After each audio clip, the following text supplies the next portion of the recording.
Hi friends, welcome to Zee square. National award winner Allu Arjun అంటే పేరు కాదు, ఒక బ్రాండ్ అనేలా తనను తాను మలుచుకున్నాడు. గంగోత్రితో ఇండస్ట్రీలో ఆయన ఎంట్రీ సులువుగానే జరిగిపోయింది. కానీ ఆర్య నుంచి తన ప్రయాణంలో ఎన్నో ఆటుపోట్లను ఎదుర్కొని ఐకాన్ స్టార్గా ఎదిగాడు. బాక్సాఫీస్ దగ్గర వసూళ్ల పరంగానే కాకుండా పురస్కారాల్లోనూ తగ్గేదేలే అని చాటి చెప్పాడు. గంగోత్రిలో అందరినీ నటనతో కట్టిపడేసిన బన్నీ తర్వాత వచ్చిన ఆర్యతో తన మార్కును చూపించాడు. ఆర్య సినిమా బన్నీకి మాత్రమే కాదు, ఎందరో జీవితాలను మార్చేసింది. ఆ సినిమాతో మొదలైన సుకుమార్ బన్నీ ప్రయాణం పుష్ప చిత్రం ద్వారా నేషనల్ అవార్డు వరకు చేరింది. అందుకే ఆర్య సినిమా వారందరికీ చాలా ప్రత్యేకం. సరిగ్గా నేటికి ఆర్య విడుదలై 20 సంవత్సరాలు అవుతుంది. ఫ్రెండ్స్, ఈ వీడియోని చివరి వరకు చూడండి. వీలైతే లైక్ చేయండి, కుదిరితే సబ్స్క్రైబ్ చేయండి. అల్లు అర్జున్ హీరోగా నటించిన రెండవ సినిమానే ఆర్య. సుకుమార్కు ఇదే మొదటి సినిమా. ఎలాంటి అంచనాలు లేకుండా మే 7న 2004లో విడుదలైంది. ఈ చిత్రాన్ని దిల్ రాజు గారు నిర్మించారు. ఇందులో బన్నీకి జోడీగా అనురాధ మెహతా నటించారు. మొదటి ఆటతోనే ఫీల్ మై లవ్ అంటూ ఆర్యతో తెలుగు ప్రేక్షకుల హృదయాల్లో సుస్థిర స్థానాన్ని సంపాదించుకున్నారు అల్లు అర్జున్ గారు. ఆర్య సినిమా తర్వాత బన్నీకి కేవలం తెలుగులోనే కాదు, పొరుగు ఇండస్ట్రీలోనూ భారీగా క్రేజ్ వచ్చింది.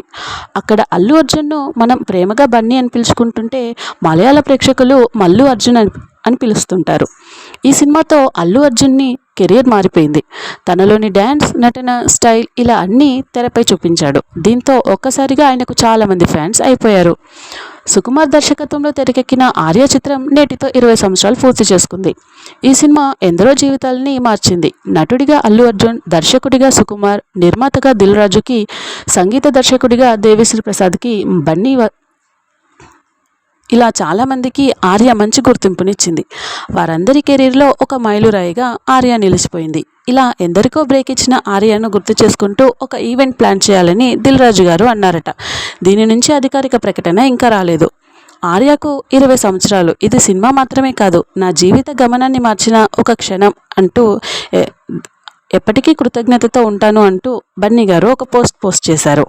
అంతేకాదండోయ్, బాక్సాఫీస్ వద్ద ఇంత సక్సెస్ అయిన ఈ మూవీకి తొలుత అనుకున్న కథానాయకుడు ఎవరో తెలుసా? అల్లరి నరేష్. ఆయనని దృష్టిలో పెట్టుకొని సుకుమార్ గారు ఈ కథని రాసుకున్నారట.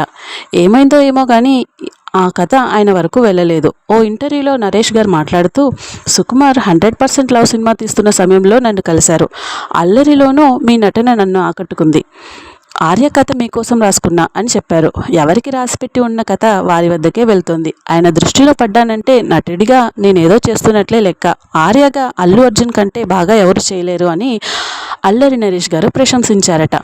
అంతేకాదండి, ఈ సినిమాకు ఫస్ట్ పెట్టుకున్న నేమ్ ఏంటో తెలుసా? నచికేత అంట అనే టైటిల్ పెట్టాలనుకున్నారట. కానీ చివరికి ఆర్యని ఫిక్స్ చేసుకున్నారట.